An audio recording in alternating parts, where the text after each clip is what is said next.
Hello again. This is a special recording, what we call an archives recording.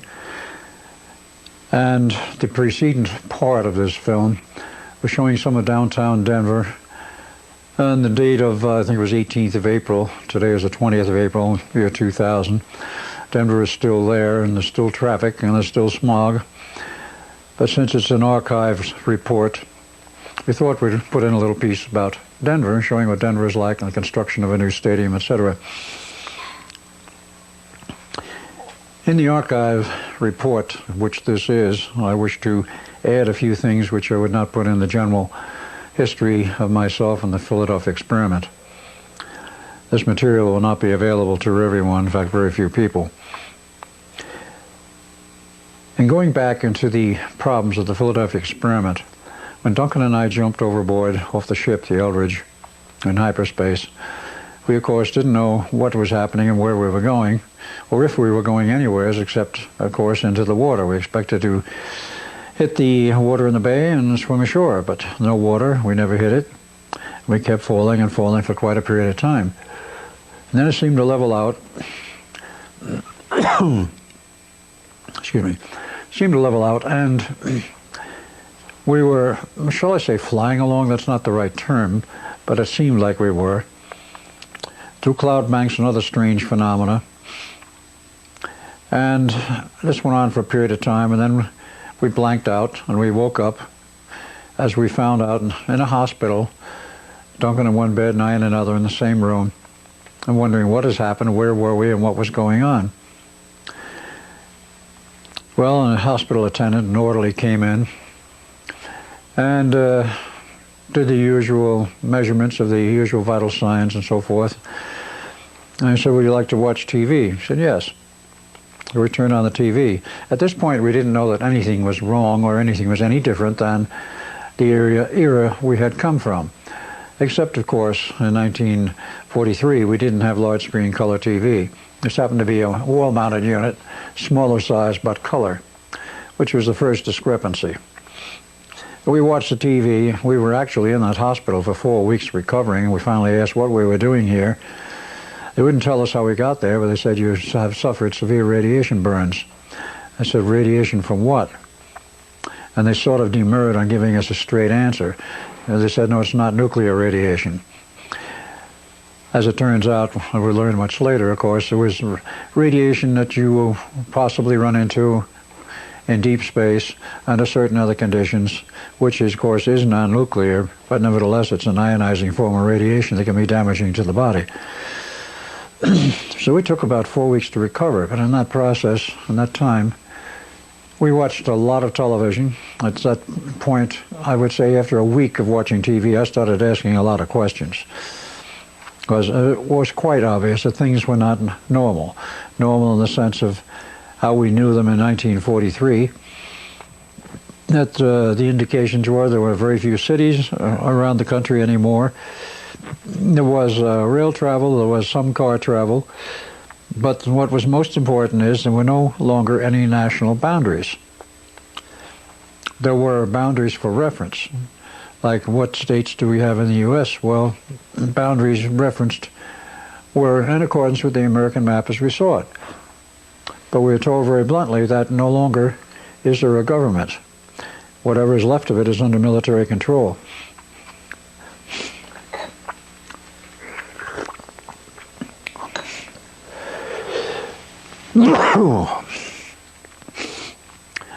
There were a number of references on television to the changed coastlines. It struck us that they were changed. They didn't say that.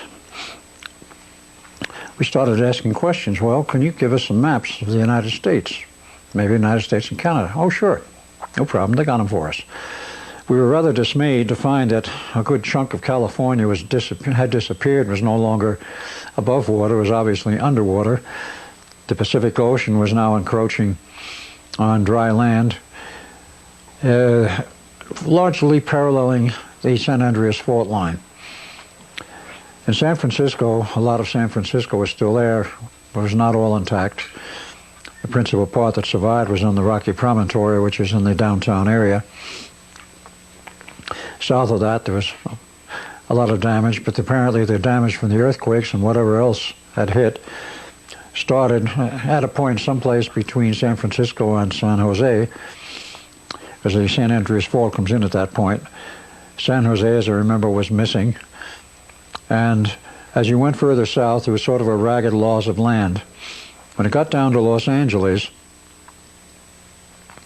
shall we say, the cliff area of not San Mateo, the cliff area of the whole section on the beach from Malibu on south was missing. No cliffs, no apartment houses, no houses. The beaches were further inland, at least from what we thought they were originally. Downtown Los Angeles was essentially intact. It was built on a rocky area. The residential sections, other than the high hills of Altadena and some of the higher sections of Beverly Hills, were gone. They were just totally destroyed. And there was not that much left of Los Angeles as a functioning city. Long Beach, I don't recall whether it was still there or not, but I do recall that San Diego was totally gone because the loss of land began just slightly south of Los Angeles and went on inland in a rather ragged line, so that again approached the San Andreas Fault, which of course runs through the Salton Sea in the southern part of California on down into Mexico. At that point, roughly from Laguna Beach or someplace a little north of it, on down to the Salton Sea was all gone. It was underwater, the land was gone, and there were severe changes, shall we say, in that area. Nothing as severe as the Gordon Michael Scallion map. Nowhere near as severe, because he showed most of California gone and most of Arizona gone, parts or greater parts of Nevada gone, none of that. But up north, there was severe damage in the Bay Area of Seattle. In Portland, I don't recall specifically whether that was still there or not. Chicago was gone. The Great Lakes were now one lake. Speaking, of course, of the year in which we finally found out what year we were in, was 2137 A.D. And the Mississippi had undergone drastic changes. It had become a very wide waterway and an inland estuary at the narrowest point about 30 miles wide. As you went on south to New Orleans, the whole sand strip and the whole sand spit where New Orleans once was gone, as was the city of New Orleans. And then we found out that there was a swath of land about 50 miles wide across the entire Gulf area, the entire Gulf Coast, which was underwater. Well, this meant all of the coastal cities were gone. That included Houston. It included El Paso, Texas, Corpus Christi, Texas. They were all underwater and gone. Most of the Texas north of that 50-mile swath was still there. Dallas, as I recall, was still intact. But the Mississippi problem was enormous because when it got down to the Gulf, it wasn't 30 miles wide anymore, it was over 100. And there was an attempt made, apparently successful, to build a bridge across the narrowest point of the new Mississippi, which was 30 miles wide, and they did build what became the world's largest and longest suspension bridge across that point on the Mississippi that was still crossable. I asked other questions, like what about the East Coast? Well, the East Coast had some very strange changes. There was a large chunk of land missing from Georgia. Georgia was peculiarly hit in that the cities of Savannah were gone, the coastal cities were gone. Atlanta was still there, but 3 miles approximately from the ocean front. And the cutout of land was rather jagged, pointing towards Atlanta, but then went back towards the coast. And as you go on up the coast towards New York, the losses were very strange, and they were sporadic, and they went out on a continuous thing. It was a jagged outline. Baltimore and Washington were gone. New York City was still there, and what was left of it, which was mostly the section above the Battery on Manhattan Island. Because it's solid rock, it remained. And the areas like Brooklyn and Queens were essentially gone and replaced by water, and most of Long Island was intact. New England, there's some missing land areas, and As I said, Chicago was gone. Upstate New York had a very strange problem. The St. Lawrence River became an inland seaway and developed a lake which covered Albany, New York, a large saltwater lake. So there were a lot of strange changes in the United States. Canada, I did not pay any particular attention to. It didn't appear to have changed that much. Europe had drastic changes. In Europe, England was gone. Most, but not all, of Ireland was gone. The Highlands of Scotland was still alive and well, apparently. And in terms of the internal country and parts of Europe, as we know it now, quite a bit of it was underwater. Even parts of Switzerland were underwater. The mountains had dropped that far. What all had gone on in Europe, we don't really know. And the guys I asked the questions of couldn't really answer them correctly anyway, because they were not that familiar with it. The man I principally talked with was a hospital technician, quite intelligent, and during our stay there, he was the only black man we saw.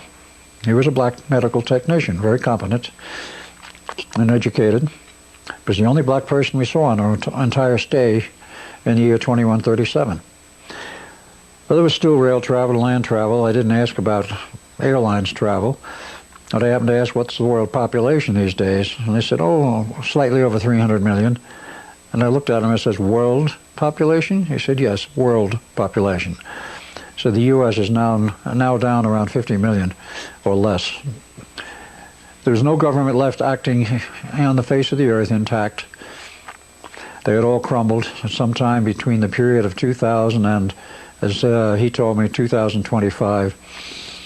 Martial law was set in almost all these areas. There was a combination of, and historically speaking, of a nuclear war, World War III, though it was considered a rather brief World War III, but a lot of destruction, and then there was natural earth changes, which were more destructive than the war.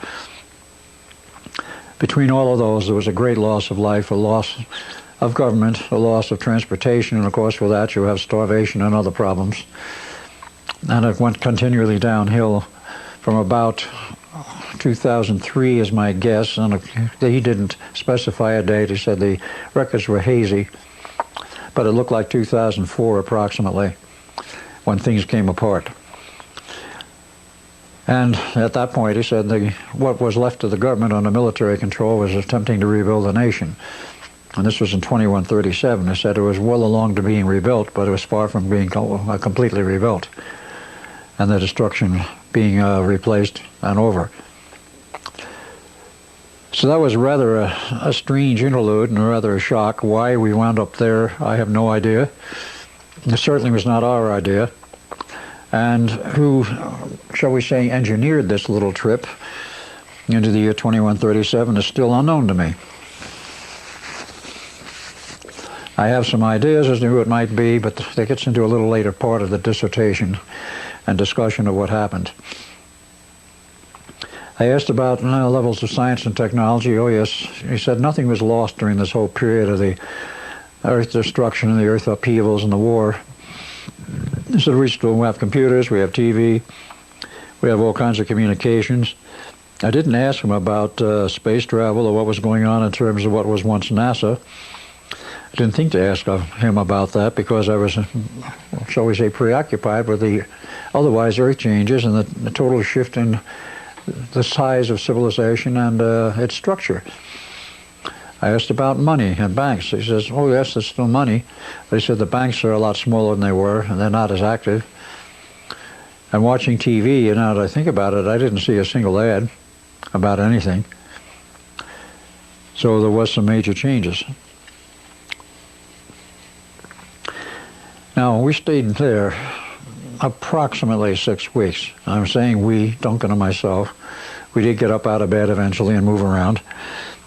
But before the next phase began, I'll have to say that I thought we were stuck there perhaps forever without the slightest idea of how we got there in the first place, and they couldn't explain it either. We suddenly appeared someplace where they picked us up unconscious. We turned in to an ambulance crew and they took us to a hospital. And we were in uniform, so they knew we were military personnel, but the military had changed drastically in the meantime, and the military of that era had no particular interest in us. One day, wandering around that hospital and hospital grounds, I disappeared from that era and from 2137, and I wound up in a still further future date. By what means, who arranged it, who provided the transportation, I don't know. It was obviously a form of time travel. The interesting thing about it was that Duncan was not with me. He remained behind at 2137, as I found out later. I wound up in the 28th century. And this was in a time period of 2749 to 2751 AD. Talk about changes in civilization, society, and everything else. It was drastically changed from what we saw in 2137, as this is now 600 years later. The cities were enormous. The cities were beautiful. They had ground-based cities, much as we have always had them. But they also had something else, floating cities. Floating cities, due to anti-gravity techniques being perfected sufficiently that they could float an entire city, which was perhaps not as large as any of our current cities. It was round, or very nearly round. But it floated on this platform, and they could move the city any place they wanted, remaining floating in the air, 4,000 or 5,000 feet above the ground, perhaps, or a little less, depending on what they wanted. But the size of the city was vertical rather than horizontal, 2,200 stories high. That's about 2.5 miles. And I learned about this and looked at this, and I said to myself, because I befriended some people in the 28th century, how do they support this? The strength of materials, anything we know, and I'm sure in this era, is inadequate to withstand the load of all of those stories above the ground, the lowest level. And I said, quite true. I said, well, how do you do it? And I says, well, very simply, it's about every 300 floors, we put another anti-gravity platform which relieves the weight of all of those sections above on the section below, and they do this for every 300 stories or so, and you break it up into 300-story sections, which is not impossible by even today's strength of materials, but by future strength of materials and advances, no problem whatever. So they would divide it up, and the weight load was only on one level, and then below it was independent in terms of load, though they were all well attached. And by that means, they suspended the load into a distributed form, which made it very feasible. The cities could move anywhere on the planet. Basically, they stayed hovering and floating. Or if they didn't like a particular location, they'd move somewhere else.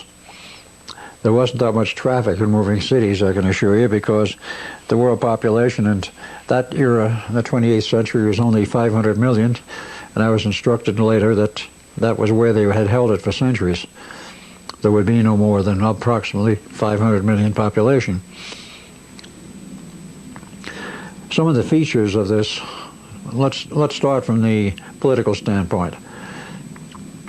As I learned, all of these cities, whether they're ground-based cities, of which the majority were, because they had to do manufacturing, they had to have agriculture, and various other things to supply the needs of civilization. But all of them, whether floating or ground-based, were rather interesting in their governmental form. They had essentially no government. There was no government as we know it today. There was no money, there was no banks, there was no political jurisdictions, and it resolved down to what would be best called a city-state structure, where the city is the state, and any other cities from that one are independent and operate in their own independent manner. So that was the major change there. There was no elected government, there was no appointed government. There was no government as we had ever seen it in the past.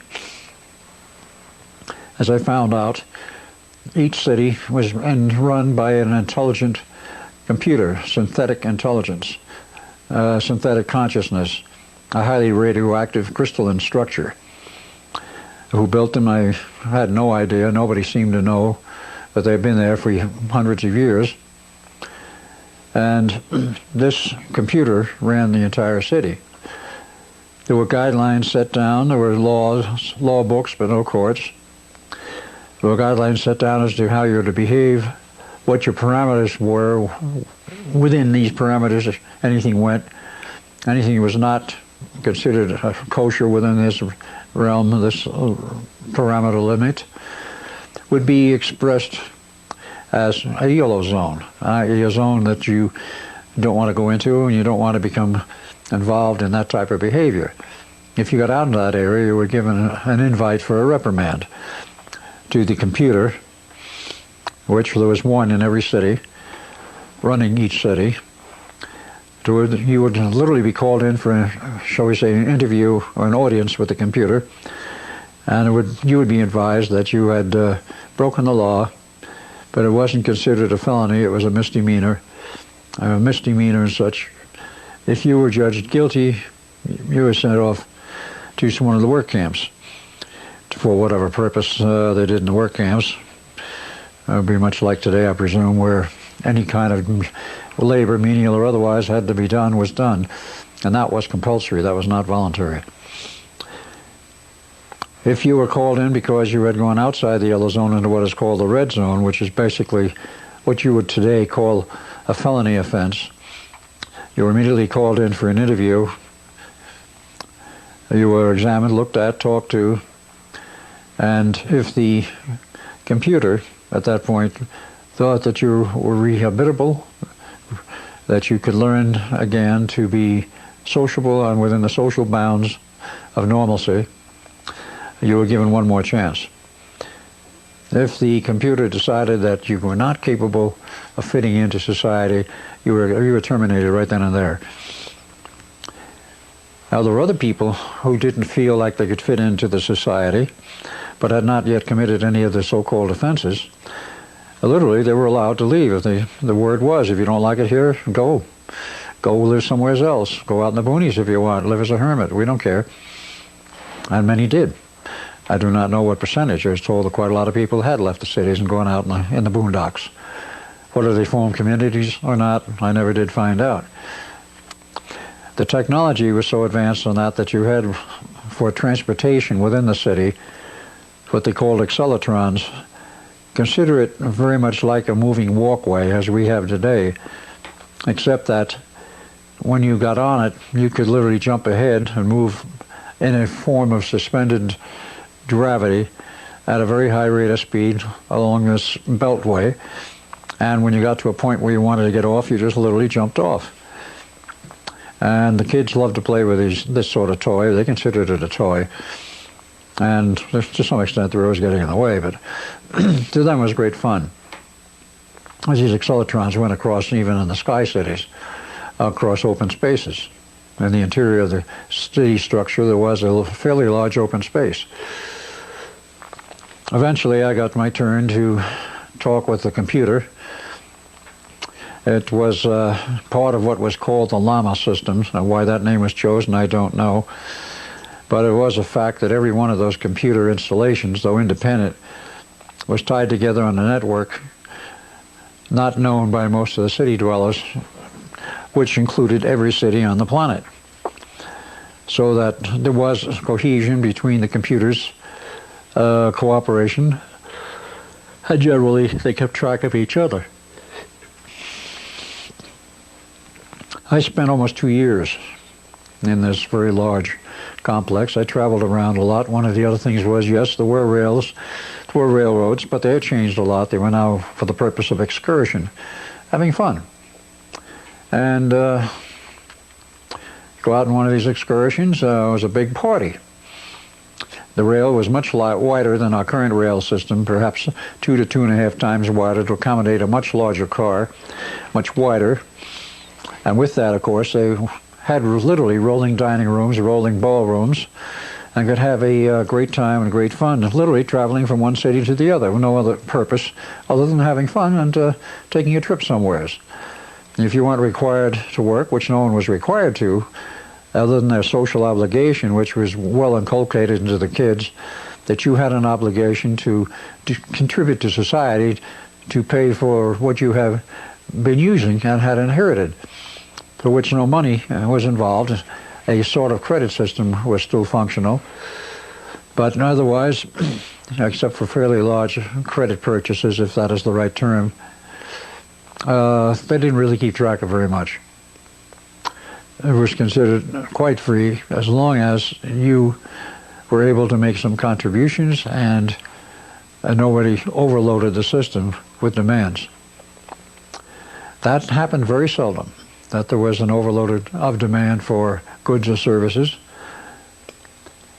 So as a result of that, there was very little abuse of the system. Now, in this period of time, talking with many people, making friends, I had a number of questions. Who built this computer system? That was my first and foremost question. Who maintains it? What happens when it breaks down? Very common questions. No common answer. And very much uncommon answers.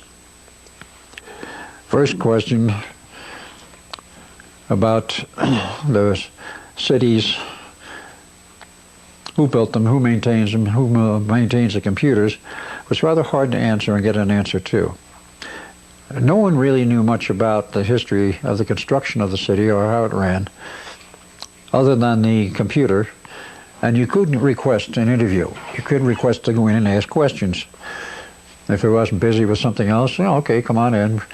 But understanding, of course, that this was a highly radioactive device, it was a radioactive crystalline structure, you had to wear the equivalent of a lead suit, a radiation suit, much like NASA has today, except there was some lead material added to make sure that you were not affected by the hard radiation. So you could go in and have an interview and ask a lot of questions, and I did more than once. I got some answers. I would say they were always satisfactory. But I did find out eventually that a number of interesting things. While there was no longer a military, and I'm speaking of the 28th century, in any of the city structures and any of the data information of this computer complex, because they did interconnect and did, just like an email net or another computer complex, there were a lot of people on the line giving information and taking information.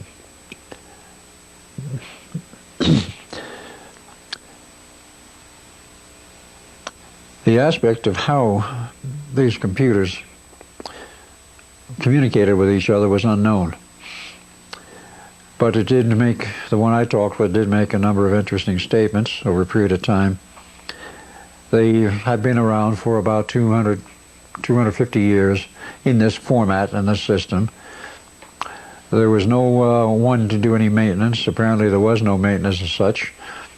If one of them broke down, it was simply replaced. But I wasn't satisfied with some of these answers. I started looking further, didn't find much for a while. Then all of a sudden I got an invite to come visit with another group, a human group, which I did. And then I found the answers to all of my questions. All of the questions I had in mind, they were able to answer. Number one, who built the computer system? Well, they said they did. And the project was started about 2600 AD, and it was basically an experimental system for the purpose of seeing if they could run an entire civilization by computer, and also provide full socialization, i.e. everything is free, but also in the educational system or process inculcate the idea that people have a moral obligation to do something for the community because the community had supported them, therefore they have to help support others in the community, which did work most of the time. In a smaller community, it works much better than in a larger community. If you get cities of well over 1 million population, it's very difficult to get something like this to work and to be usable on a consistent basis. Well, that was one of the questions I had, and there were a lot of others. I asked about the military aspects.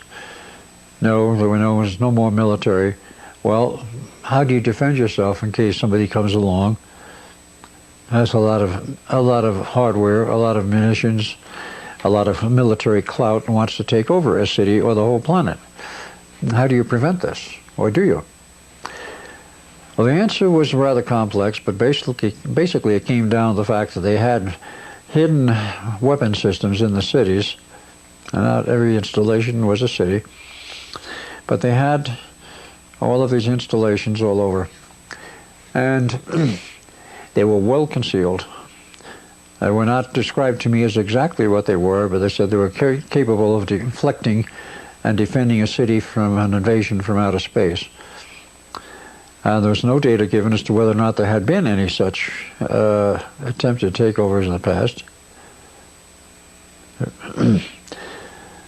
But at that time, we saw nothing resembling any kind of an attack, any kind of a threat. It was very peaceful. It was perhaps because of that peacefulness that people were basically so happy there. It was, you might say, the end result of a long dream about a pure socialist state. They had it, and it seemed to work. There was only one fault with it that I saw, and this is something which I have discerned since I've been back, after many years. You get a city or a group which is purely socialistic, no money. How do you keep that group together? How do you keep the society together? In that case, you're looking at a situation where it's partly by the will of the people,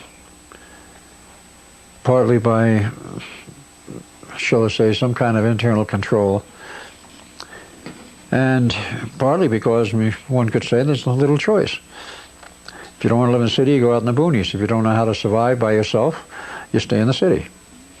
Survival skills were not something that was commonly taught in those days because all the technical problems of breakdown of equipment have long since been solved, and the equipments generally were working and continue to work for about 200 years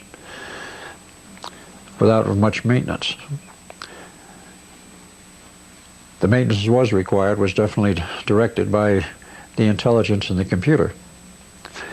Systems existed for doing repairs and maintenance, and of course if they had manufacturing systems they had to have maintenance systems to service the manufacturing equipments. All of what was manufactured, I don't know. There was definitely a lot of agriculture. On the surface, in the periphery, basically, of some of the surface cities.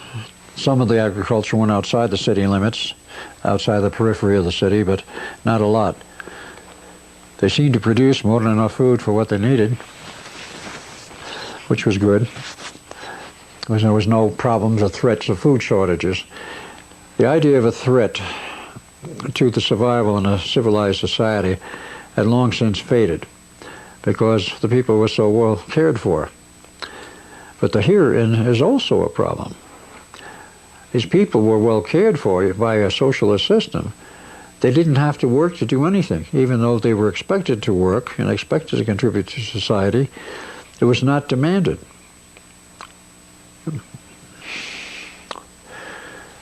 The things I saw in this society and civilization were at first unique to me, and I would say not only without precedent, I had no comparison, no basis from the memories of the 20th century, because at the time of my arrival, my memory of the 20th century was wiped out. All of the comparisons I have done have come since because at this point I'm able to compare what I saw at that time with what I know, of course, of the 20th century. But it was sort of strange in that I didn't know really why I was there. I didn't know that I had any connection with the Philadelphia experiment or anything else in the past. But there I was, running around the city as one of the regular inhabitants, occasionally taking trips out of the city, which were a lot of fun, and meeting this group who built the computer system. Now, as they told me, this was an experimental system, a sort of an experiment in social behavior, not necessarily behavior modification, but social behavior to see whether they could build a city and have it be run by a computer after setting down certain parameters of what you do or don't do in a society in which you have a city, or even a smaller community. It was obvious to them, as it was to me, that the experiment was largely working. But my questions in retrospect, meaning from the viewpoint of now, and from what they told me also, yes, it is an experiment, but they do not know if it'll succeed. Because one of the problems which develops when you have pure socialism like that, which is working, in that everything seems to be running smoothly, you have no incentive. No one has an incentive to go out and do something new. Nobody has an incentive which says you must try something like this to make a better living, so to speak. You didn't have to make a living. Everything was provided. You didn't have to get an education. And this, of course, put at that point already a severe restriction on original research because people weren't interested in doing it. So they didn't. And eventually, the society appears, it fell apart. But certainly it was at its peak point, I would say, right around that time, 2900 AD, and probably was for some time after that. But the group that designed and built this system built all of the computer link-ups, and occasionally one would go bad, because I was there just before I left, for one had gone sour and it was removed at a later date, I believe. But I did learn the name of this group of people who were essentially the designers of the whole system, the computer system, the city structures, the city setup. They call themselves the Wingmakers. Now, some of you may have heard of the Wingmakers group. It certainly has turned up on 20th century computers, 20th century runs, and a lot of data has been turned out, hundreds of pages in some of the manuals, describing the discovery of their stash in New Mexico in about 1974, in which the only thing they found, which was out of place for an 8th century AD Indian burial mound, or Indian burial of whatever, the item that was totally out of context was a compass. It resulted in NSA becoming involved with this, descending on the site, sealing it off, and looking to see if possibly what they were looking at was actually an alien type of installation, an alien crash or whatever. They did not ever find any evidence of aliens. In fact, they didn't find enough evidence to support any thesis.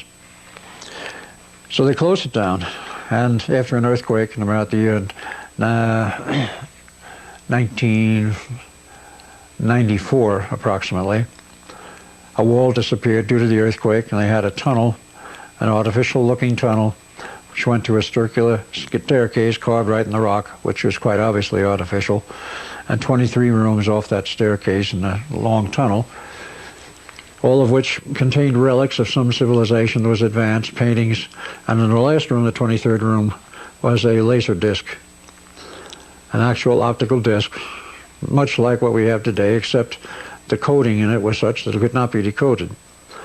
Make a long story short, it took a year and a half for one of the experts there in languages, who knew 20 languages, and so ancient Sumerian, and somehow got the clues from the pictures on the walls, 23 rooms, 23 pictures, all paintings, and all in good shape. They finally cracked the optical disc, and they who had made the disc and left it there stated very clearly that they had left this stash in 800 AD approximately, 8th century, and there were 6 more like it around the earth, 7 total.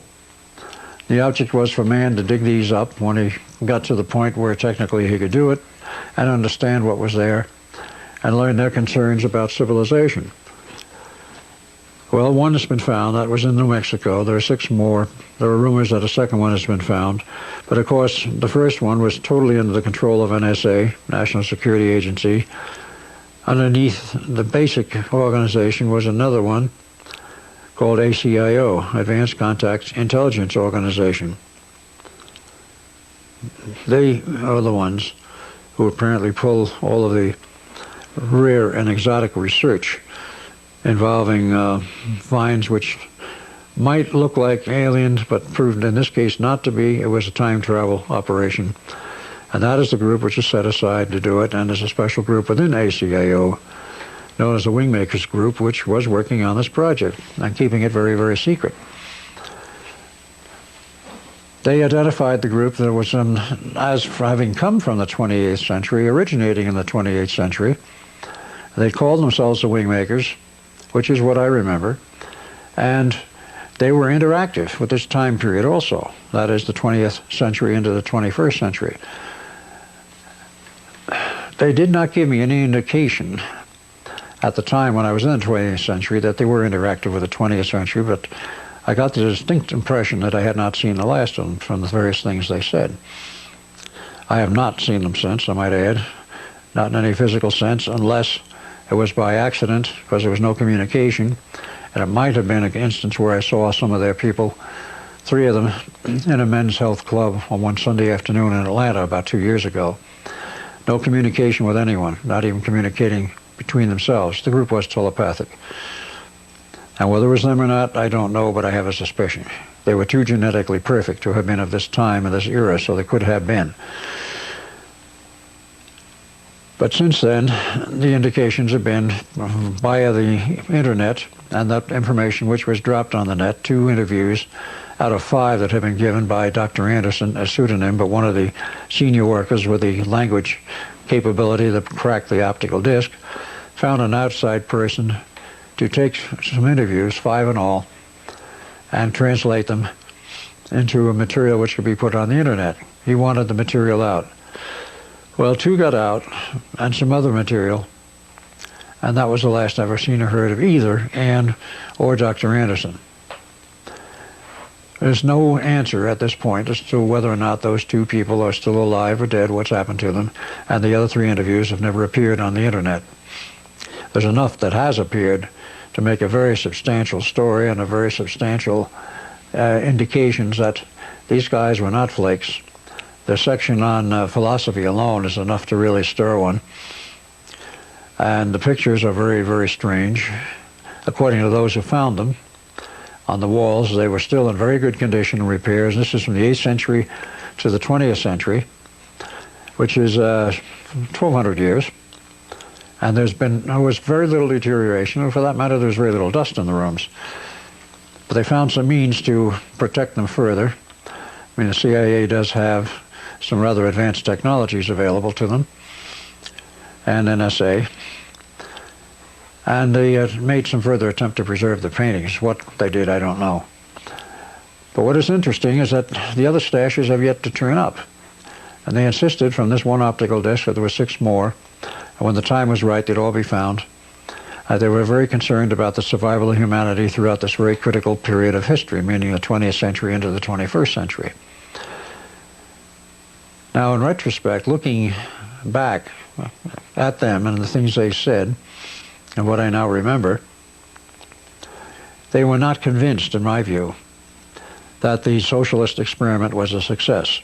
It was a success to a very certain degree in terms of the local time period and the local era, and perhaps in terms of what problems had developed prior to their starting this experiment, i.e. the collapse of, or near collapse of civilization and trying to rebuild in the period after 2137, 22nd century, up through the 26th. I had no indication of the history in that period as to what transpired. Nothing was discussed with me. I got the impression that it was not exactly in very good shape. There may have been other problems that developed in the interim, but by that time of the 26th century, they got a handle on synthetic intelligence, and they decided to go ahead and rebuild civilization using what they called the Lama system, the system of intelligence, created in a crystalline form, consciously aware, and having certain other abilities which would normally be classed as metaphysical. These computers were able to do things which perhaps some of our best gurus would have trouble doing. Manipulation of matter, manipulation of time by these computers. So they were not unintelligent. They were very intelligent. But they had no ethics or morality as we understand them and as we use them. So my question to myself, or perhaps to anyone else, is, are these guys looking now, perhaps, for another solution? Obviously, we learned in this century that if there is no competitive spirit, if there is no desire to succeed, if there is no pressure on an individual to learn, to do something constructive, to succeed, to help build some little corner, a brick or two in our civilization, without that pressure, people don't do anything. And if you suddenly wind up in a situation where all of your needs and wants are granted for free, and you don't have to go out and work for them, you don't have to do something to go get them, you don't have to cut down trees, go out and skin animals for their furs to survive, but suddenly everything is handed to you on a silver platter. Yeah, at first it seems great and will work for a while, but after a period of time it's going to fall apart. And I think they were at the point where they were beginning to realize that this was going to happen. Now, from that point, after nearly 2 years, I was told I had to go back. And I says, go back where? What for? He says, well, you came out of the past and there are certain problems back there that were unresolved and you have to go back and solve them. I don't know what you're talking about. I didn't at that point remember my involvement at the Philadelphia experiment. That was brainwash number one, if you will. And the Lama, the local one, kept insisting, you must go back. I said, I don't want to. He says, you will go back. And I did. But before I left, during that 2-year period, I met somebody who became a very close companion. He happened to be a tour guide, because there were a lot of tours in those days, and tour guides, of course, were necessary to take people around and show them the sights and show them some of the old cities. New York City was a museum, if you will, as were some other of the old cities from the 20th century, those that survived. And they made very nice museums out of them. New York was sort of the model to show how people lived in the 20th century. A great deal of it, I did go on that tour, a great deal of it was still intact, most of Manhattan, not all of it. Brooklyn and Queens were essentially destroyed, and they didn't make any attempt to rebuild it because the destruction was too heavy. But the concrete and steel of New York, of Manhattan, and some of the other buildings adjacent to Manhattan survived, and what little damage there was repaired, and they made a very nice museum of it. You could go through it and tour it, see the underground subway systems. I don't think they were as I remember, they were not operational, but everything was there. Made a very interesting review of history from the standpoint of those of the 28th century. What we take for granted today, of course, they didn't. And at that point, I did not have my memory of the 20th century, but as time went on, it came back after I left the 28th century. They said I had to go back, so I was sent back. And of course, this raises the question, were they the ones who brought me up there in the first place? I certainly didn't have any hardware handy to do it. I certainly had no desire to go to the 28th century. I knew nothing about it. So I went back to 2137, and Duncan was there, and I was imbued with the idea we had to go back. I had no idea how we were going to go back, and I wasn't even sure at that point where. But we did go back. We were sent back to 1983. The early morning hours, approximately 2 a.m. of 12 August 1983, inside the chain link fence at Montauk Point. And this searchlight came down from a large helicopter, and MPs of quite a number came out and grabbed us and took us to the building, where when we boarded an elevator, went down below, and then of course met Dr. John von Neumann. At the point of our return, however, that is to 1983, a great deal of the memory of the other elements came back. At this point, I'm still not sure how much of it came back, but quite a bit of it did. And when we were returned to the Eldridge by the crew and the system at Montauk, nearly the time tunnel, and we're back in the Eldridge, and it was back in the harbor, and we wound up in I wound up in the 4-day Board of Inquiry. Duncan jumped overboard and went back to the later part of that century, the 20th century. But after giving my report, of course, I was not believed. In retrospect, I can understand why I was not believed. Because who in the year 1983 is going to believe a story about 1943 is going to believe a story about 1983, much less about further on in the future than that? It would be hard enough to understand 1983. It's only 40 years, but enormous changes took place, far more than would ever have been normally expected. And let us say the mental projection of what comes on after 1943. Nobody expected such rapid development of aircraft, of automobiles, of highways, of freeway systems, of electronics, of computers. Of course, in 1983, computers were not in the form, to any extent, of personal computers, as is today the case in the year 2000.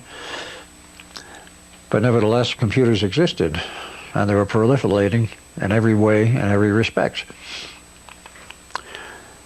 But then to add a story about 2137, I'm sure that was a little bit too much. They thought I was a little bit ill and had gotten some radiation sickness. Nobody said that because I gave a very coherent report, but I'm sure they might well have been thinking it. Duncan was not there to back me up, unfortunately, and he went on back to the year 1983, late 82, early 83, we're not sure. I say I'm not sure because those records we didn't dig out until after the Montauk project collapsed.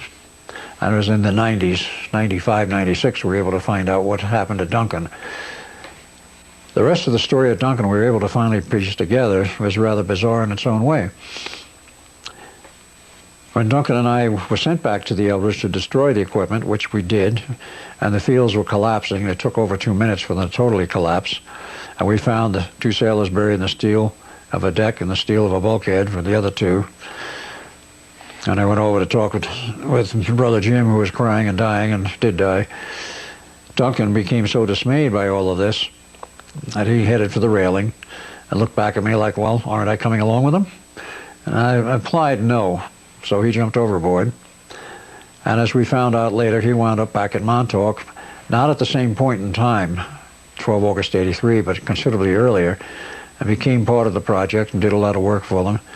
The records indicated, that is the records after the year 1983, that in one of the time tunnel operations that he was involved in, he did a no-no, something that was strictly forbidden.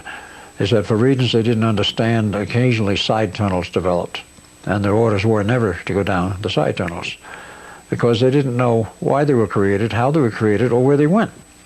And the order was, don't take a chance, don't go down them. Well, you don't say that to Duncan, not as he was then. So he did go down one of the side tunnels and wound up in the hands of aliens. And they demanded of him that we want a certain piece of hardware. Like what? Now they told him there's a certain power package, a crystal, aboard that UFO, which is buried in the underground there as part of the Montauk project. We want that crystal back. And Duncan says, well, I don't have anything to do with it. And says, well, you will go back and get it, or you will send somebody back to get it. And frankly, we'll just keep you here and hope that somebody finds out you're missing and sends another person here, and we give them the message. So eventually the message got back that Duncan had a problem, and that the solution was to remove that large crystal, an energy storage crystal, in the UFO. It was, and it was delivered there, and Duncan was released. But by that time, the damage had been done. His time locks had been broken, and he was aging at an extremely rapid rate. Now, you may ask, what is a time lock? We're referring to that ambiguous item which involves how is a person, a new soul, or an old soul, doesn't matter, that is taking possession of a body that is in the process of being generated from the fetus onward. How do they lock into that particular body? Well, there is a connecting link, but there's also a connecting link to that point in the time stream as the reference point that this is where the person's life begins, both physically and in terms of the attachment of the soul. When the body's gone and the soul is free, they can travel up and down the time stream if they want to, and take a body at some other time frame than the next slot, so to speak, after they died. And occasionally this happens. But in any case, Duncan wound up dying slowly but surely, aging very rapidly. The station personnel and those who were able to do age reversal and already had that equipment there because they used it on me later, apparently couldn't reverse him fast enough to keep it from overwhelming them, and in spite of their best efforts, he was continuing to age. So time tunnel to the rescue, namely Montauk, back to locate Father and warn him and tell him that Duncan was dying. You can't have this happen because of the time stability problems. Get busy and make another Duncan. So he married his fifth wife, a legal marriage. First child born was a sister, and the second one was Duncan. That was in June 28th, 1951. Now, for some very complex reasons, the soul of Duncan could not enter that body directly at that time of birth. Normally that's what happens. That is most of the time. Could not, so they had to have a surrogate soul. And there's a surrogate soul was found to inhabit that body as a perfectly normal functioning body, which it did, and Duncan #2 went to school, acted like a very bright youngster. I have pictures of him in that phase at that time. Duncan does not want them to be shown publicly now. And he grew up to the age of 12.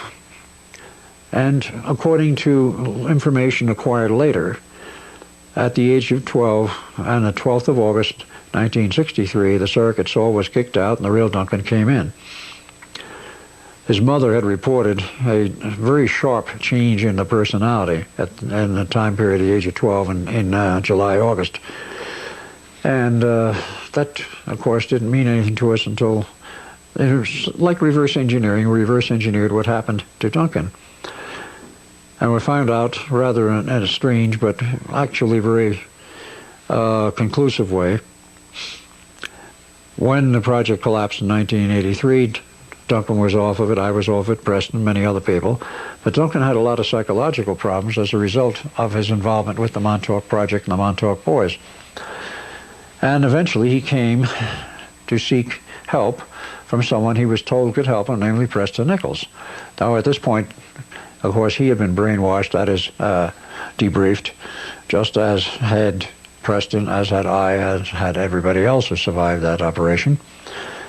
And he didn't know Preston when he walked in the door. Preston didn't know Duncan. But he says, first of all, he had some hi-fi equipment he wanted fixed, which Preston was in the business of doing. And then a matter of discussions that went on after that point. Preston asked him a few questions, and says, well, it sounds like you have some problems. If you're willing, we'll try some deprogramming and we'll try some hypnosis on you. So about 1986,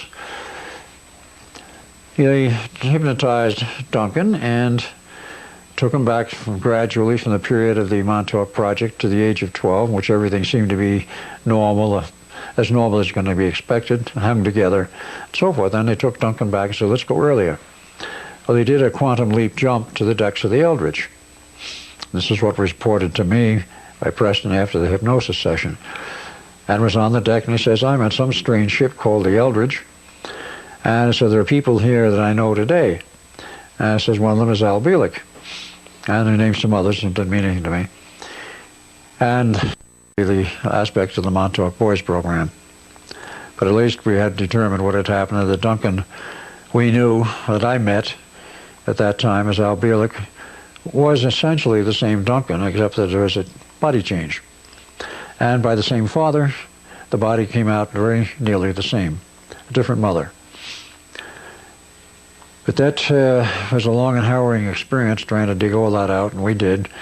Preston, of course, was having problems with his own memories. And to this day, he has asked for help, and he says, I don't know anybody that can deprogram me. I can deprogram everybody else, but who's going to deprogram me? He says, I want to get clear of this also. That was a very interesting statement on his part, and of course, today he doesn't do too much about it because he's had to drop all the deprogramming efforts because he got into, shall we say, some difficulty with the military over some of his deprogramming efforts with some of the local boys and sailors and the military people and non-military people on the Long Island area. He had quite a reputation, Preston, I mean, and people sought him out. And today he won't do any deprogramming, he's in other areas. Now let's get on to some other things here which I want to include in this report, or shall I say this whole thing of my history. There was another element I've not gone into in appropriate depth. When I was removed from Los Alamos Laboratories and reassigned to the Pentagon, and of course went to Muroc, now Edwards Air Force Base, and was a witness to the Mach 1 proceedings and the Mach 1 test, which was successful, as I had stated, on 28 October 1947, I met Jack Ridley, who was a aeronautical engineer with a master's degree from Caltech, was also a pilot in the Army. and of course eventually became the Army Air Force. And in about 1947, they were just changing over to the official U.S. Air Force. I got to know him quite well. We talked a great deal about this problem of propulsion, high-speed aircraft and such. And we were discussing the aspects of future travel, such as in space. And we came to the conclusion, you know, rockets are fine for short periods of time. They're very powerful, but they are very short-lived. They don't last long. NASA's made them work amazingly well, but that's still the same story and basic principle. A lot of power for a relatively short period of time. How do you conduct long, extended explorations in space? Now, this is without any consideration of the Montauk Tunnel situation or anything like that, which at that point we knew nothing about because it hadn't yet happened. I'm speaking, of course, in 1947 and 48. We became good friends, and we both hatched up an idea what we need to develop is an ion propulsion engine. Well, we were convinced it would work. We were both physicists, and he had the advantage of also being an aeronautical engineer, and he liked the idea. So he went back to his principles in the Air Force, and I went back to mine in the Navy at the Pentagon, and gave a pitch as to what we thought would be some of the future engines, future propulsion systems, particularly for space exploration, and we thought we could develop one. Well, both the Navy and the Air Force loved the idea, and they gave us some money, says, go ahead and acquire a facility, we'll fund it. See what you can do, and put us on executive leave. I don't know now why we made the decision to go to California, but Edwards is in Eastern California, and we liked the idea of perhaps something closer to the ocean. We wound up acquiring a facility which is about half a mile east of Coast 101, which is, say, about a half a mile east of the beach. And it was up in an area which was, at that time, extremely open. One of the roads that led up into the canyon country, Topanga Canyon specifically. And this beach road was where we built the facility. We started operations about 49, without going into the history of the failures, of which there were many. And we had a small staff. It was all paid for by the military. By 1952, it looks like we were getting somewhere, and in January 1953, we had the first fully successful test. We had an engine on the test stand which produced 1,200 pounds thrust for 20 minutes, and our goal was 1,000 pounds thrust for 10 minutes. Well, we exceeded it.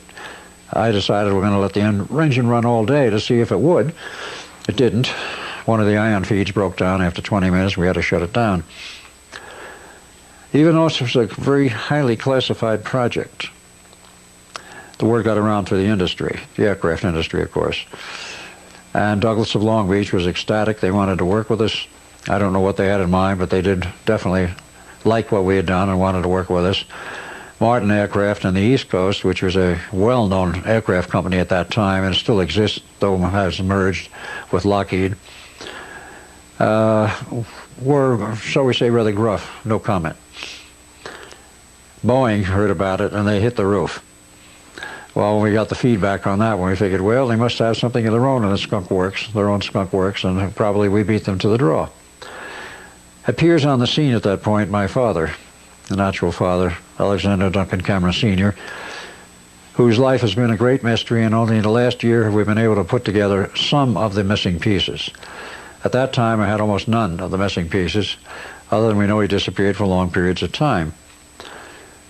And superimposing knowledge from now on what happened then, I will say when he approached us and said to us, I like what you're doing, incorporate, and I will give you unlimited funding. He says, if you ever get this company off the ground, you will undoubtedly make a great deal of money, and this will become a multi-million, multinational company. So he was all for backing it. And his source of funds was a strange organization called the Wolfsburg Trust. That's WLFSBURG Trust out of Wolfsburg, Germany. Founded by Dr. Hans Porsche, the founder of Porsche Motor Car Company, and of course VW Motor Car Company. The info I have, which is sketchy, and it's very difficult to get information on the Wolfsburg Trust, is that it was founded by Hans Porsche in the 30s, and of course it was under the nose of Hitler. But Hitler was not completely the maniac, at least in those days, that he has been portrayed to be. And he was rather hard-headed at that time, and his problems, that is Hitler's problems, of going off the deep end occurred apparently after 1941. But at that time, at least Hans Porsche made a trust fund, which he intended, as it accrued money, would be available after the, at that time he saw the war coming. He said after the war, would be available for third world countries who wish to become democratic governments. They would hopefully have enough money to help these smaller countries to incorporate their own government on a democratic basis. At the time the father walked in that office, I didn't know how much money he had or where it came from, but since then I found out that the Wolfsburg Trust at its peak, which was around that period, had something over $3 trillion in trust. Trillion, not billion. They definitely had the clout to help a few nations become independent. Well, Father said he would put up all the money, we'd incorporate. We did incorporate. Between January and March, we had the papers in the mill, and I filed for patents. I don't know if they were ever issued or not, or where they went because of what happened only 2 months later. In March of 1953, on one of the business trips when Jack was out of town, taking care of business and such. I don't know whether it was company business or Navy business. He said he had to go out of town on business. Air Force business.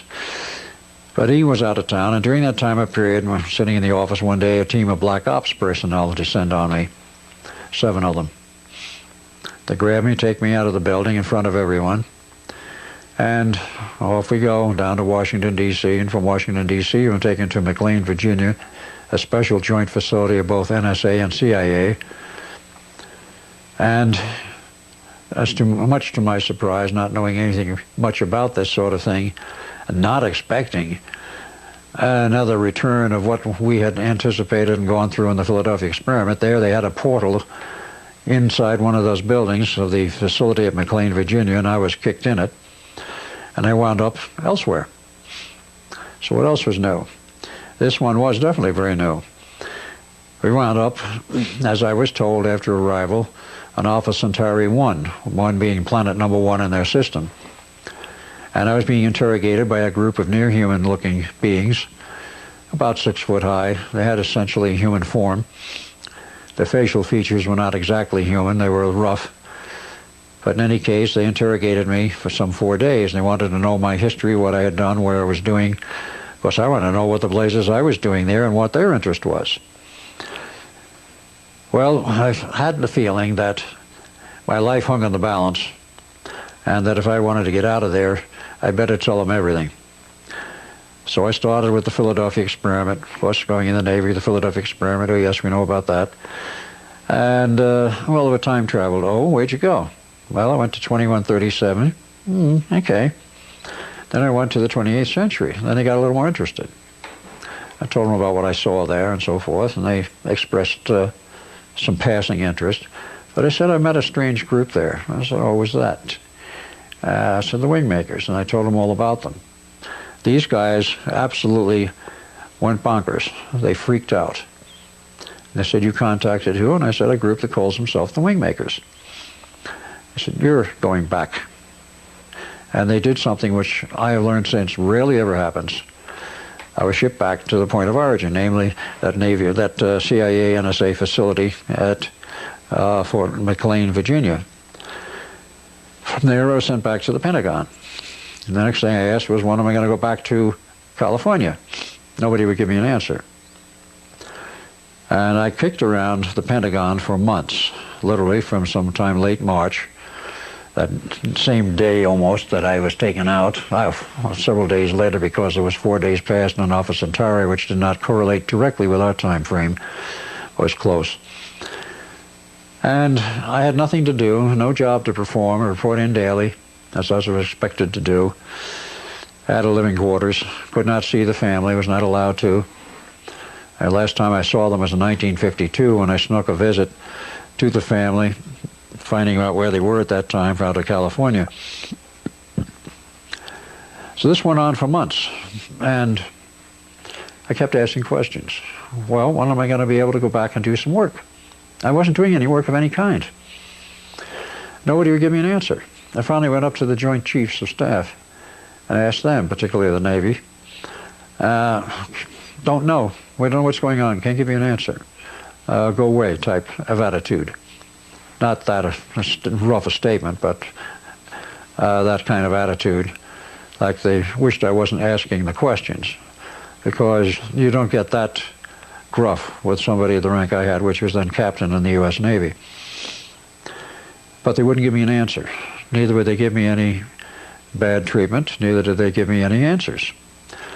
And I stood there and I walked around there and worked a little bit now and then. Finally went to the chairman of the Joint Chiefs and asked him what's going on and so forth. And he says, frankly, he says, I can't tell you. He says, I don't know. I says, well, I'd like to get back in the mainstream of the Navy. I'm a career man. I would like to finish my term. I would like to do what I'm expected to do, what I'm capable of doing. And he looked at me almost tearfully and says, I'm sorry, there's nothing I can do. And I'll not forget those words, quote, it is out of our hands, unquote. Now, this is the Joint Chiefs of Staff. And finally, the chairman of the Joint Chiefs saying it is out of his hands. If it's out of his hands, whose hands was it in?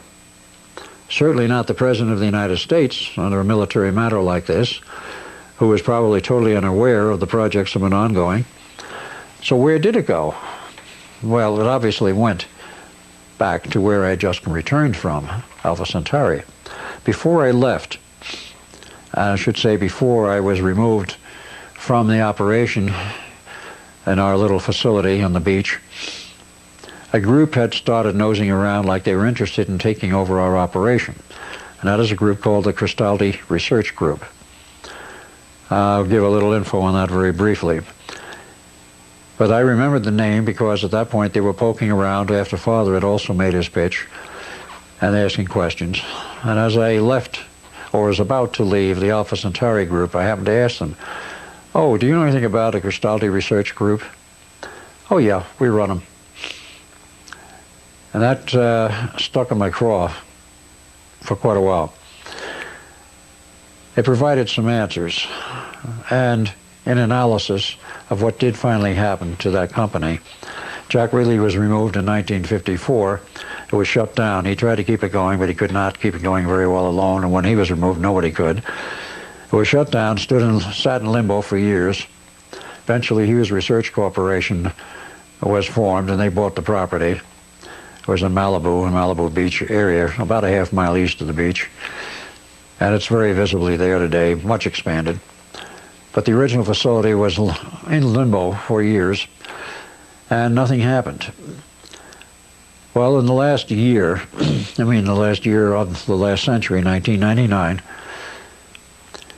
having not recalled to that point of January any of this, what I've just described to you, I fell across a book in the Barnes & Noble bookstore entitled The History of Mach 1. That was the title on the book. It was literally the history of the development of the Mach 1 plus aircraft at Edwards, then Muroc. I looked at it and said, oh, I know a little bit about this. I wonder what these people have to say about it. So I opened it, looked through it, found some pictures, and opened the book. And there I'm looking at a picture of 5 of the crew members, or the associated crew, for the Bell X-1. Chuck Yeager was in the middle, and on the right end was a man by the name of Jack Ridley. Well, I didn't know the name when I looked at it. I recognized Yeager. Ridley, I recognized as I know this guy. Where is he from? What's the connection? I know him. I've never forgotten a face, no matter how much I've been brainwashed. And I recognized him, and I knew him from somewheres. It was that search from January of 1999 until approximately September, and then a lot of corollary research with, let us say, internet searching, brought up some of the most interesting answers. Jack Ridley, of course, as I described, was in the Air Force. He became part of that project. He was thrown out in 1954. The project collapsed, but on the history of his life, there's a huge gap on the internet history of Ridley's life between 1948 and 1956. It's blank, completely.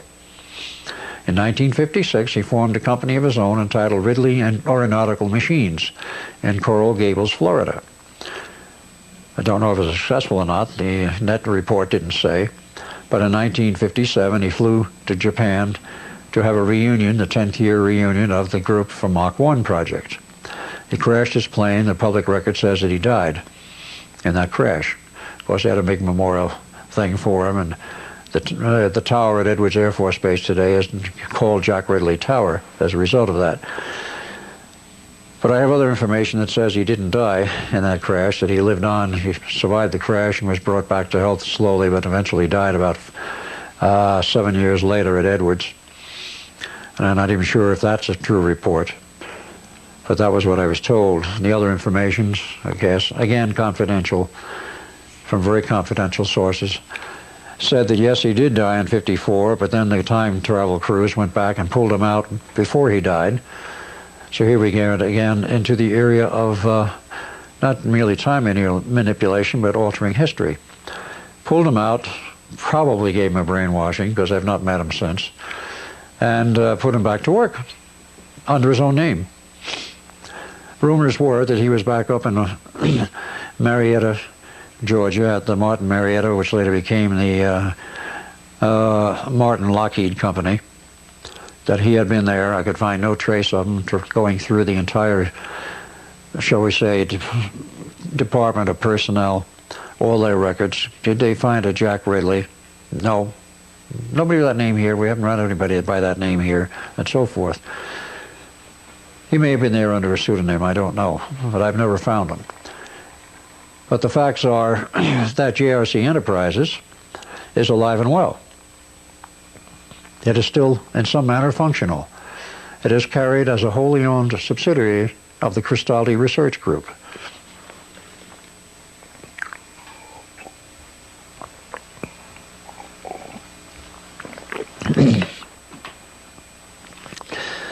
Now comes a question: who is the Cristaldi Research Group? That was a question it took a great deal of effort to come up with any answers at all to. They were listed on the internet as Cristaldi Research Group, offices in principal cities, office in the Vatican, and this sort of thing, and also that they were building a new facility on Long Island, a headquarters facility. More than one person was involved in the search for me, and one of them found out that it was quite obvious that the headquarters for Cristaldi was the Vatican itself, because 2.5 centuries ago, a man by the name of Cristaldi, the Cristaldi family, was the treasurer for the Vatican. And that itself proved very, very interesting. They had large sums of money available. They apparently intervened at a time when there was some very original or avant-garde information being made available, research being done, such as we were doing with the ion propulsion engine. And we found some interesting material. The project which we were trying to develop, was scuttled and buried for years. In the last few years, Cristaldi Research Group is now functioning at the University of Georgia, Georgia Tech, on the Mars colonization project. This is straight off the internet. And what this project entails is the developing of an elevator system from the surface of Mars to an orbiting stationary vehicle which has supplies on board, transferring personnel, transferring objects, hardware, tools, whatever. And they would use an elevator, according to the plan, consisting of a carbon filament type structure, very strong, and an ion propulsion engine to run the elevator from the surface back up to the top and to control its descent. And of course, Cristaldi is involved with this. So the project apparently has been resurrected. I have not yet been able to dig in there sufficiently to find out what I can find out, if anything, but I do intend to do so. Of course, several other ion propulsion engine projects have turned up in the meantime. There's a Kaufman engine, there are several others. I think NASA's gotten into it. There were rumors that Hughes themselves got into it back in the 60s and developed an ion propulsion engine for use aboard a B-52, perhaps to replace the, if sufficiently strong or enough propulsion, to replace the jet engines. That way, they could not do that. They found that out. And one of the limitations of a propulsion engine of that type, ion propulsion, is about 2,000 pounds thrust under the theories which were then current. And I came up with a conclusion at that time that the math was incomplete and was not correct. Obviously not totally wrong, because we made an engine work, but that as you increase the power up to a point like about 2,000 pounds thrust, the mathematics has an inbuilt error function which will not allow you to get past about 2,000 pounds thrust. I was already past that, and I was ready to design an engine for 10,000 pounds thrust, which would have made a difference not only in space but in some of our military aircraft, because the B-52, in the earlier versions at least, ran 8 engines with 20,000 pounds thrust each. Currently, I believe they run about 30,000 pounds with water injection and a few other booster systems for takeoff power. B-52 is still being flown with 8 engines at 30,000 pounds thrust. That's a lot of thrust. And of course, we have the C-130, or the C-5A is the particular one I mean to refer to, using much larger jet engines today, and of course it's a very, very heavy craft. I don't know if that could ever be converted to ion propulsion engine, because it's not intended to go to space anyway. But the project died. It may be currently resurrected, but I've yet to find any definitive information about it. I did find enough to know that my recollection, JRC Enterprises, was quite correct. It's on the internet. Anybody can find it if they know where to look. You have to look for it on the Cristaldi Research Group, but it won't give you much of the history of what JRC Enterprises did, if any at all. A strange thing happens, a history of those developments and those activities which the establishment does not want on record for the general public, has a way of disappearing.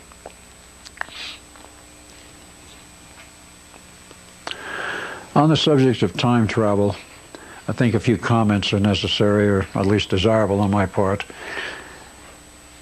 Many people cannot accept the idea of time travel. Many scientists, for that matter, cannot. They say it's impossible. But again, we get to that strange schism between, pardon the expression, public science and private science. By public science, I mean that which is taught in the universities and is commonly accepted throughout industry and the trade. The private science being that which is restricted to only a few, to certain government agencies, to certain major private corporations that help build some of this hardware in secret. And there is a large gap, a large schism there, of today, I think, an average of 50 years. In reality, science and technology is about 50 years ahead of what is reported and taught in the usual school systems, and even the best school systems. With the idea that, as I have found, time travel is a reality, it actually was first accidentally discovered in 1936. It goes back to a Navy expedition involving a brand new USS Kearsarge, digging around in the South Pacific, north of the shores, the South Atlantic, north of the shores of South America, perhaps on the fringe of the so-called Bermuda Triangle. They found a large crystalline structure on the floor of the ocean, sent divers down to examine it. The next thing they knew, the Eldridge, sorry, it was too bad the Eldridge wasn't able to do it this way, the Kearsarge disappeared. About 2 months later, it came back with a very strange explanation, that it had time traveled into the future, and those people in the future realized what had happened, knew about the Atlantean installations, and showed them how to calibrate their system, because these crystals were activated by a combination of electronic, or actually RF and magnetic energies of a certain combination, certain frequencies, and so forth. They were key to turn this thing on. And they knew that the Atlanteans had built these ages ago, when Atlantis was an empire that was traveling all over the world, moving heavy hardware everywhere, and they used it for transport of large and very heavy cargoes from point A to point B almost instantaneously. Didn't have to expend any fuel on it. It was a very quick and easy and very inexpensive transportation for very heavy loads. It was also usable, as the Kearsarge found out, for time travel. They were told how they could calibrate the system, and by the end of 2 years of research, they figured out a system to utilize this system of crystals, which apparently are on the ocean floor all over the U.S., all over the world, around the U.S. and around any other oceanic, ocean-surrounded or ocean-adjacent nation. So they found out that they could use this system for time travel. I don't know if they ever attempted to use it for just plain point-to-point travel. That I'm not aware of, but the stories I ran into and the information I had, which partly came out of the Los Alamos Laboratories Black Vault, as did so much other things, was they found out how to calibrate it. They were able to use the Kearsarge and later a number of other ships similarly outfitted with the appropriate equipment for time travel into the future. And this allegedly, according to my information, became essential to the winning of World War II against Nazi Germany. We had to pull some hardware out of the future, modify a few things, and even if you look at the end of the war, wherein we dropped a plutonium bomb as well as a standard uranium gun barrel type bomb on Japan. The one in Hiroshima was a uranium gun barrel bomb, and the one in Nagasaki, by public statement, was a plutonium bomb. One has to ask some very serious questions.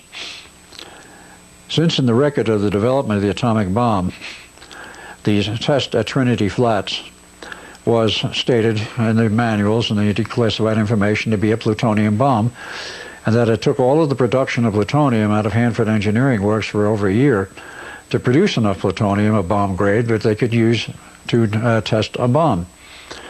They were so concerned about whether it would work or not because they implied previous failures, which was true.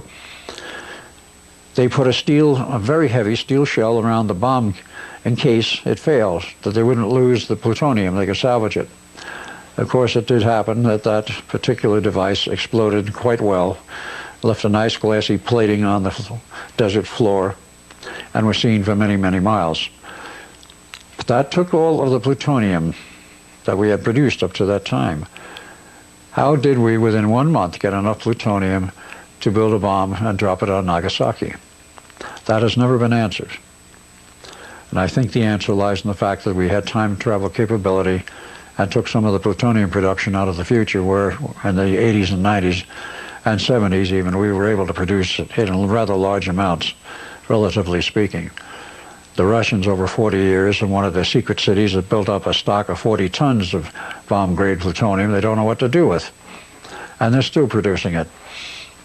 So it's not that difficult to produce once you have the proper facilities. Other than that one specific instance, I'm told there were other instances of time travel being used to produce hardware in the future, that is our era, let us say the 80s, to be used during the period of World War II. The bottom line was we militarily defeated Hitler and the Axis powers and Japan, and the world settled back to an uneasy peace.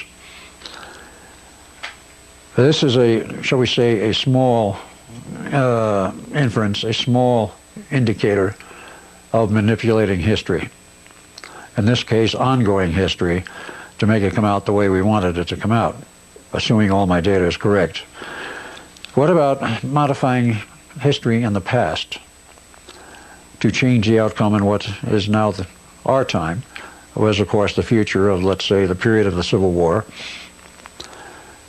What about doing something like that? Could it be done? And if it was, or could be done and was done, would we even know about it? Well, the answer to the last question is no.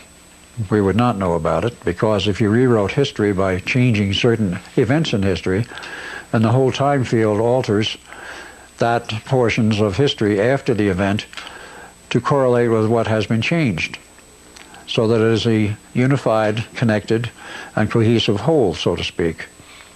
And if you keep modifying history here, there, and everywhere, eventually you got into severe trouble, wherein the time field is at risk of collapse. I think, my own personal opinion I'm stating, I think this happened in the 94-95 period, because I was seeing evidence that time was getting very unstable.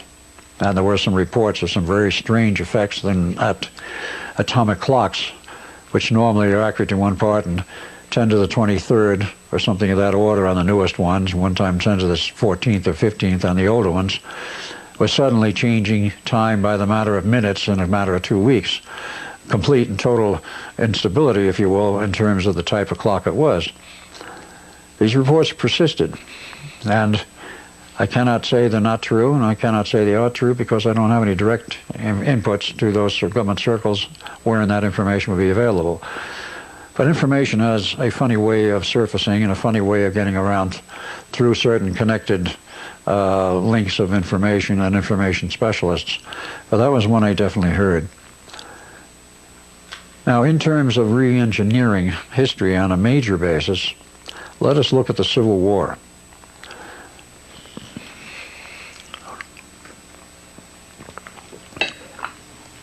That is our American Civil War, 1861, 1865.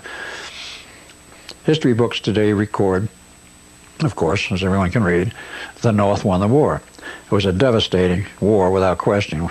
We lost more troops in that war dead than all of the wars combined, including World War I and World War II.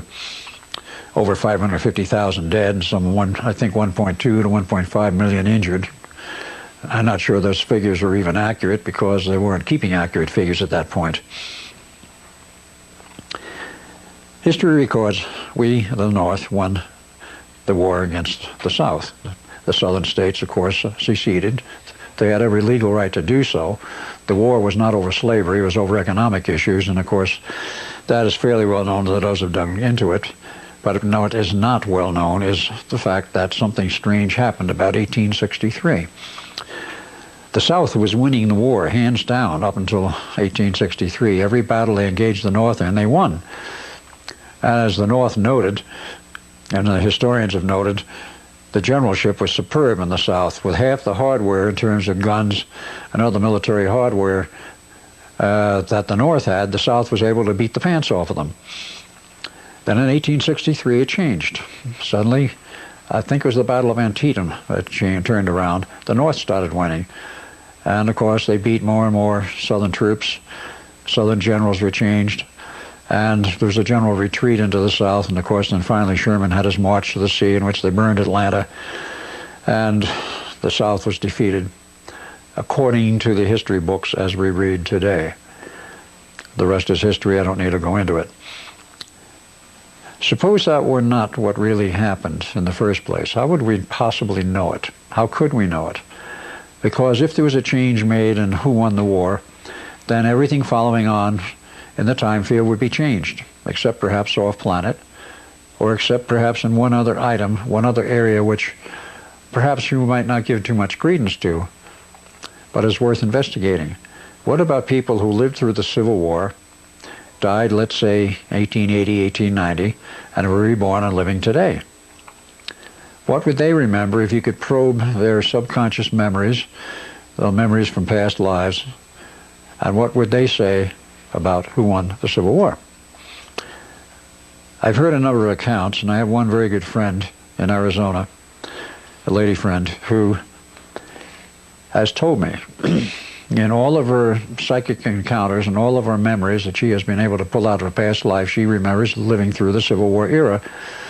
And when she died, it was her memory that the South had won the Civil War, and that the capital of the United States had been moved to Richmond, Virginia, and that there was literally a line of demarcation between the North and the South. It was never totally unified after that.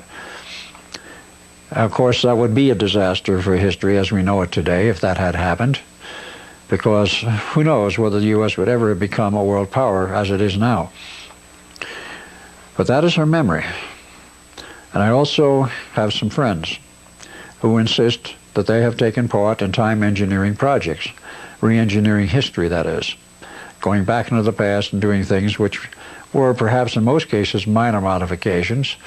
It wouldn't cause a great deal of impact on our current civilization, maybe very little, but were corrections of some kind or other. One of these friends insisted he was one of many teams sent back from what time period I've yet to find out. I haven't been able to nail it down, and I haven't been able to talk with them that much. There were sent back several teams, male and female, into the year of about 1863 of the Civil War, infiltrate the South and become part of the general staff of the Southern armies and the Southern generalship. Whether they were on General Lee's staff directly or not, I don't know, but they were well infiltrated, and then their function became not so obvious to the South, but obvious in terms of results. They gave this information to the Southern military leaders as to the contents of the Northern troops, armaments, etc., etc., based on historical information they had been given from the future, if you will. And then the South started losing battles, one after the other. And finally, they no longer won the war. They had lost the war because of it. The history was re-engineered. Or so told me this one friend who was part of one of the teams. I don't find that impossible. My own commentary on that is it's very possible, because Lincoln, as president, was faced with a terrible quandary, and I certainly would not want to have been in his position. He was quite a humanitarian. He wanted to end slavery, and of course slavery in the South actually was ending in any case. The war was not fought over slavery, but economic conditions. The South had already freed a lot of slaves, and many of the former slaves, black men, had become plantation owners and were hiring, if you will, black slaves. Slavery had been cut off by the English government in 1825. It was no longer legal to ship slaves on any English ship anywhere in the entire realm of England, which included the colonies, or what were formerly the colonies in the United States. It was outlawed. The only ones left who were really engaging in slave trade at that time were the New England businessmen. Now, that sounds like a strange comment, but that is historically correct, to the best of my knowledge. And they were engaging in it and keeping this going because it was an extremely lucrative business. A lot of money was made on it. But nevertheless, it was a failing institution before the war started. The South was disengaging from slavery. The North, long since had, in practical aspects. But the war, of course, was still fought, and of course, one or the other one of them, the history records now, the North won it. I will leave it at that because it has made the United States a very strong world power, and I certainly would not wanted to have made some of the choices which Lincoln did. He instituted the first draft. He became the first president in history to have instituted the function of the commander-in-chief and then declare a national emergency and start issuing executive orders. He was the first president in our history to do this. Every president since then has. They don't want to let go of that little piece of power which says they can write an order which overrides Congress and the Senate. And he instituted the tax laws, the first ones in the country. Of course, that resulted in major riots and were repealed. But a lot has changed in our history, and a lot has changed behind the scenes historically that we are not aware of. And this business of re-engineering history through manipulating of time may not be functional today because of problems induced by doing this to an excessive amount, but definitely has been done and has continued up to nearly the present time. Whether this will happen in the future or not, I don't know. Time travel still is functional, in spite of some people saying it is not, and some others saying it is totally impossible. I know the locations of some of the time operational equipment, time tunnels, if you will, but I'm not about to reveal them. I do have some respect for national security, in spite of what some people say. But I think my comments are quite sufficient. Time travel, from everything I've seen and having participated in it myself, including some of the trips to the past, I know it works. I know it's real. And it's something which perhaps the first time you do it is rather overwhelming to understand what you are doing and what is being done. It is not something which the average person will ever experience, would ever believe, and those who are participants are very carefully chosen.